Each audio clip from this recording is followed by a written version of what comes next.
my name is Macy Hewish.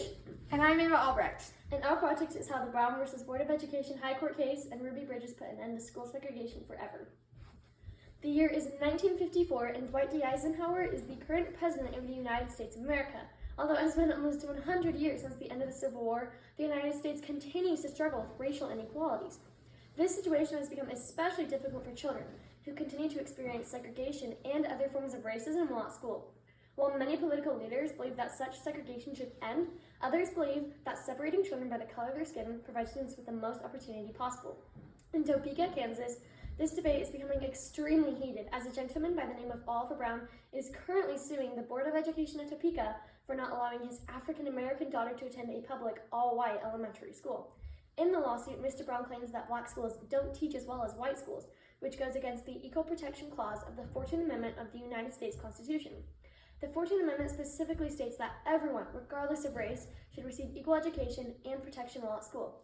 To learn more about this case, we will now go visit both Oliver Brown and Judge Earl Warren, who was recently appointed to the Supreme Court.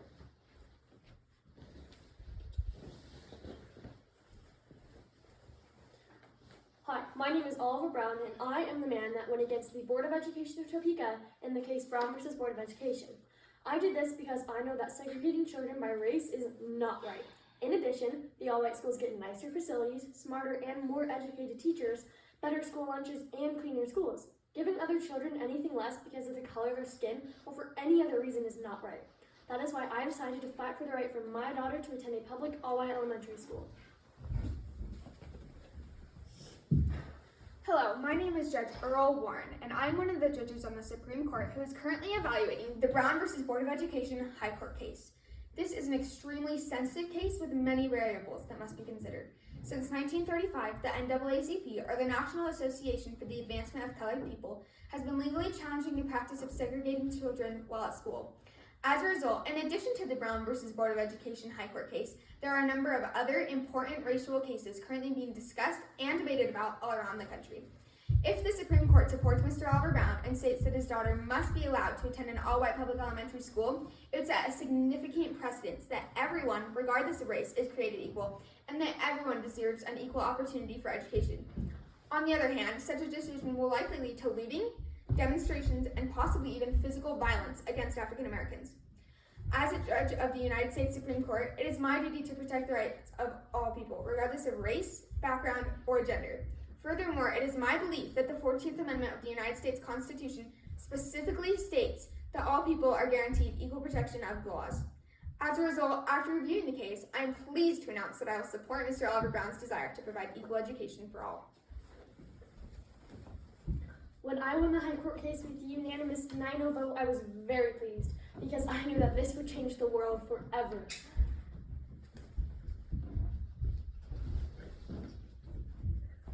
Although Oliver Brown went to court because his daughter was not accepted into an all-white elementary school, his daughter still wasn't accepted until 7 years later.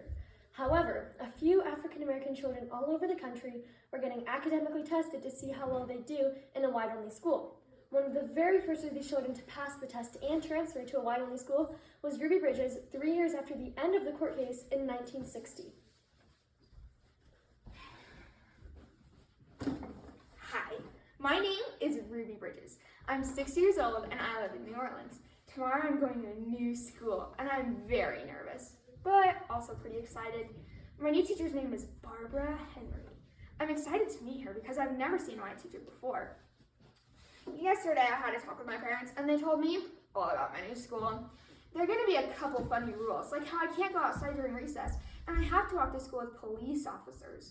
Mama says I'm going to be the only student with black hair and skin, and Daddy says there are going to be mean people yelling with signs and that I should just ignore them and walk away, even if they call my name. Daddy keeps telling Mama that he doesn't want me going to my new school. In fact, just last night, after they talked to me about my new school and tucked me in, Daddy was telling Mama that he doesn't want me to go. Daddy says it's unfair to make me go to a new school and it's super dangerous, but Mama says it's a change that needs to happen, and if it doesn't, schools in America may be separated forever. I don't know what to think. Talking to Daddy makes me scared, but Mama's always right. She knows everything. I really hope tomorrow will be fun. Hi, my name is Barbara Henry, and I am a teacher at William Franz Elementary School. A little over a month ago, the school board asked me if I'd be willing to teach an African American student, and I happily accepted. The new student's name is Ruby Bridges. Ruby is the first African American to ever attend a white-only school in our state and possibly even our country. My first week of teaching Ruby has ended, and there have been a lot of people that disagree with my decision to teach an African American. I've been met every morning by mobs surrounding the school, and parents have been pulling their children out of my classes. Because of this, Ruby is now my only student. While this has been quite a struggle for me, Ruby has to go through even worse, and I use her bravery as an example because I know that I'm doing the right thing. Overall, Ruby is such a bright, brilliant girl, and it has been my honor to not only teach her, but get to know her as well.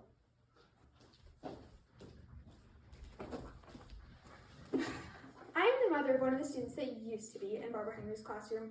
When I heard Barbara Henry had agreed to teaching an African American student, I was in shock. Why would she do such a thing? Allowing an African American student into this all-white school is extremely dangerous. This unnecessary change is promoting violent debates, disputes, and mobs that I don't want my child to see. If my daughter becomes friends with Ruby, or is even seen talking to her, she could become extremely injured. I, personally, don't think it's dangerous to separate whites and blacks at school. I believe it's what's going to keep my children safe. The more blacks that transfer to this all-white school, the more disruption in my kids' safety and education. What else can I do to have my voice heard? Now, we are going to visit Ruby's mother and Ruby's father, Lucille and Abon Bridges, who disagree on Ruby and her schooling. This is an argument that has been repeatedly discussed and has not only had an impact on Ruby's parents' life, but Ruby's life herself.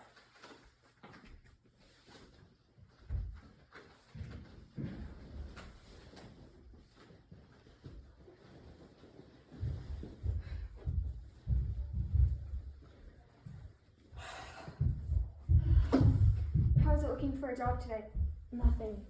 Lucille, we are getting desperate. I lost my job almost a month ago. We won't have enough for food soon. This doesn't mean we need to pull her out. How much are you willing to sacrifice? Our children's food? This has to stop somewhere.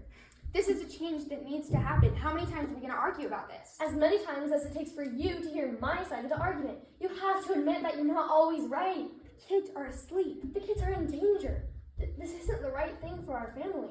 This is a change that needs to happen. We need to fight for our rights. We need to defend what's ours. If fighting for our rights means getting kicked out of stores, then I don't think I want to do it. Just look at the consequences. I lost my job, and my parents lost their farm that they lived on for over 25 years. This is a change that needs to happen. It is, but why does our family have to be part of that? Because somebody has to be.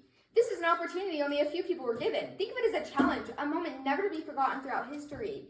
Please, just stand with me and all the other African Americans that are trying our hardest to promote change.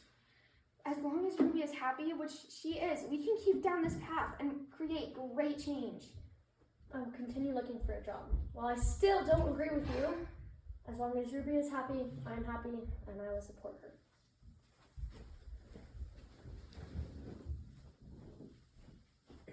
Thank you so much for joining us as we learned about the civil rights movement in the United States from all of these impactful people and different viewpoints. Although this was an immense debate with many struggles and challenges, we believe that it was a success, as many individuals and groups helped to achieve ending school segregation forever. These events in history could not have been a bigger stepping stone forward for our country. As Americans, it is our opportunity to learn from everyday heroes such as Ruby Bridges, Barbara Henry, Oliver Brown, and multiple others who had great courage to create change. It is our honor to be able to recognize and learn from these individuals. Thank you. Thank you.